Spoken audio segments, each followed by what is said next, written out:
Boom!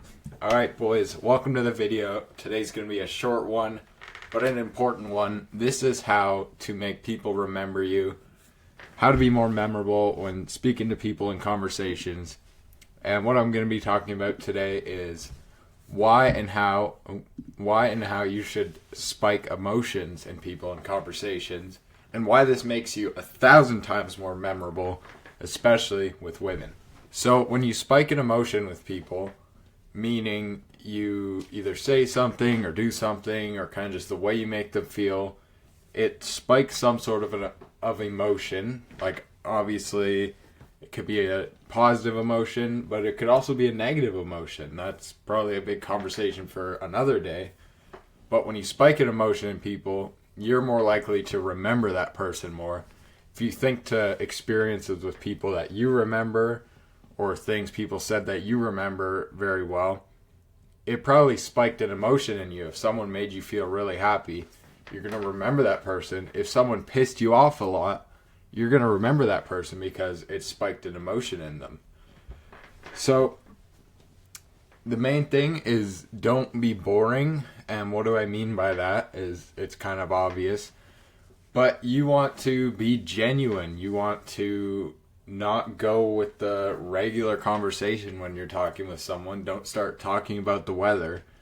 I'm sure you've talked about the weather with people 1,000 times in your life, and you remember clearly probably zero of those conversations because they're so boring and uninteresting.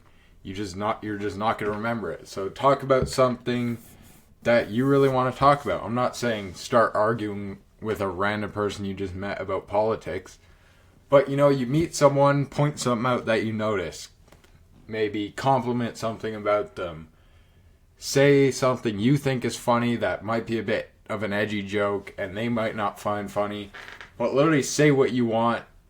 Talk about whatever you want. Say something you think that's funny. Then, of course, let them talk about themselves. People love, especially women, people love to talk about themselves. So ask a question about them that's not the usual of, hey, how's your day going? Ask something super, super specific. I find oftentimes works.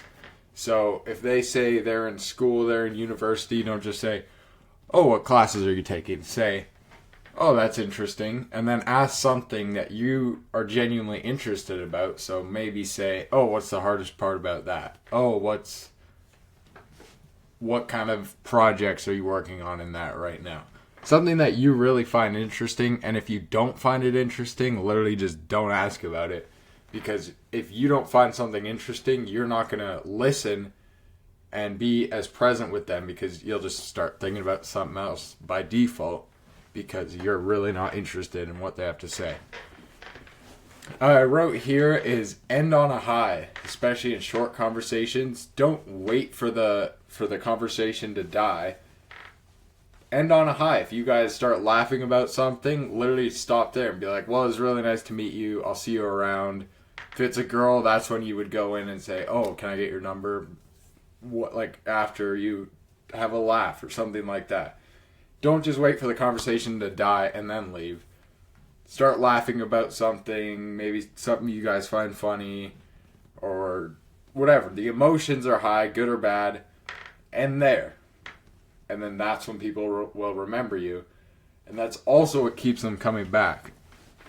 If you go up to and talk to some random dude in your gym, let's say, and whatever you're talking, and you guys have a laugh about something, and you guys are laughing, and then you're like, okay, whatever, have a nice workout, it's good to meet you. That guy, next time you see him, he'll want to come talk to you because he remembers how you made him feel. So he's going to remember you a lot better and want to approach you again, talk to you again, and become friends with you. Then at the bottom here, I wrote be disagreeable. That's what I said. I'm not saying on purposely just rage bait people for no reason and just disagree with them for no reason at all. But when I say be disagreeable, I'm saying is don't always be agreeable. Everything they say, you don't have to instantly agree with them and validate them for that. Literally just say what you want. If they say something you don't agree with, literally just say, oh, I think that's stupid. Like, just, I'm not saying be a jerk. just don't. It's very boring when you're like, oh yeah, when you just agree with everything. So literally just say what you want and just don't be afraid to be super agreeable, super disagreeable at times, because that's what make people remember you, and you're not going to agree with everything someone says. If you're interested, I've just released a new school community that you can join called Unchained, and I'm going to help you build your confidence. You'll have access to one-on-one calls with me. I'm going to be creating new courses, new full guides, roadmaps that you can follow. I'll leave a link in the description as well. There's a link in my bio that you can find if you're interested. I'd love to see you there.